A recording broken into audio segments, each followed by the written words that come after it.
7 signs you were raised by a narcissistic parent, and how it still affects you.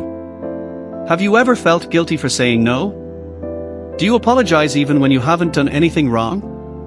Do you constantly worry about what other people are thinking or feeling? And worst of all, do you sometimes wonder if something is wrong with you? Maybe nothing is wrong with you.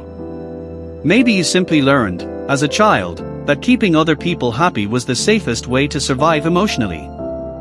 If you grew up with a parent who constantly needed attention, control, admiration, or made everything about themselves, you may have developed patterns that followed you into adulthood.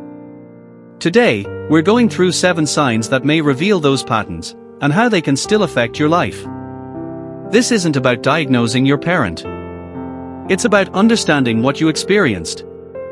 Sign number 1, you learned to walk on eggshells. You never knew which version of your parent you were going to get.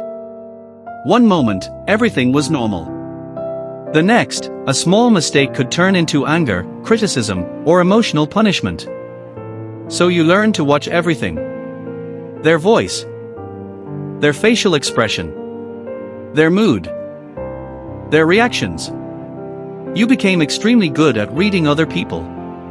But now, as an adult, you might walk into a room and immediately think, is everyone okay? Did I do something wrong? Are they angry with me? You may be safe today, but part of you is still searching for danger. Sign number 2, you feel guilty for having needs. As a child, you had normal needs. You needed attention, comfort, support, understanding.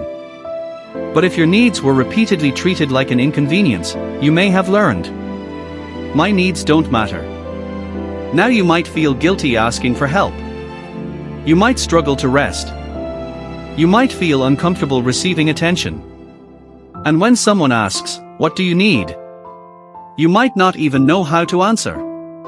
Because you spent so much time focusing on everyone else's needs that you forgot to listen to your own. Sign number 3, you became a people pleaser. Maybe you learned that saying yes kept the peace. So you stopped saying what you really wanted. You avoided arguments. You hid your feelings. You apologized quickly. And you tried to become the easiest person to deal with. As an adult, this can look like agreeing when you actually want to say no.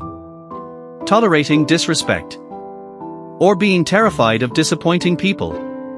But remember, being kind doesn't mean abandoning yourself. You can love someone and still have boundaries. Sign number 4, you constantly doubt yourself. Imagine knowing exactly what happened, but being repeatedly told that your memory is wrong, that you're too sensitive, that you're exaggerating, or that you're the problem. Over time, you may start questioning your own perception.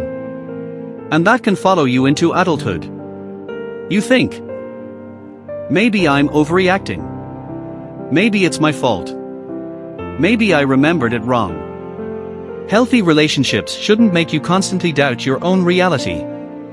Learning to trust yourself again can be an important part of healing. Sign number 5, you feel responsible for everyone's emotions. Were you the peacemaker in your family? The child who tried to stop arguments? The one who always tried to make everyone happy? If so, you may have learned, if someone is upset, I need to fix it. And now, when someone becomes angry, your first instinct may not be to protect yourself. Instead, you immediately ask, what can I do to make them feel better? But here's something important. You are not responsible for managing every adult's emotions. You can care about someone without carrying their emotional burden. Sign number 6, nothing you achieve ever feels like enough. Maybe you became extremely hardworking. You get good results. But instead of feeling proud, you immediately think, I should have done more. You accomplish something, and then move straight to the next goal. Why? Because you may have learned that approval had to be earned. So your brain connected achievement with worth. But your value isn't determined by how productive you are. You don't have to constantly prove that you're good enough. And sign number 7, setting boundaries makes you feel guilty. You finally say no. And immediately feel like a bad person. You protect your time. And feel selfish. You disagree. And feel like you've betrayed someone. This can happen when boundaries were treated as disrespect during childhood. So your brain learned, if I say no, I'll lose love. But healthy boundaries aren't rejection. They are protection. You're allowed to say no. You're allowed to walk away from disrespect. And you're allowed to protect your peace. So what happens when these patterns follow you into adulthood? You may become attracted to relationships where you have to constantly prove yourself.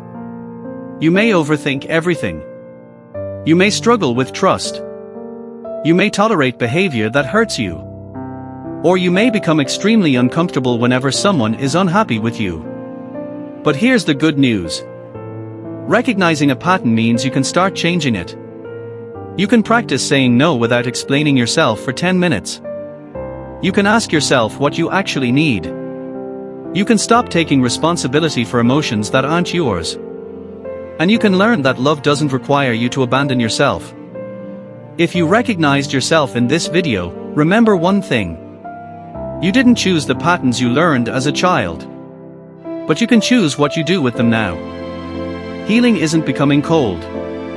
Healing is learning that you can love people without losing yourself.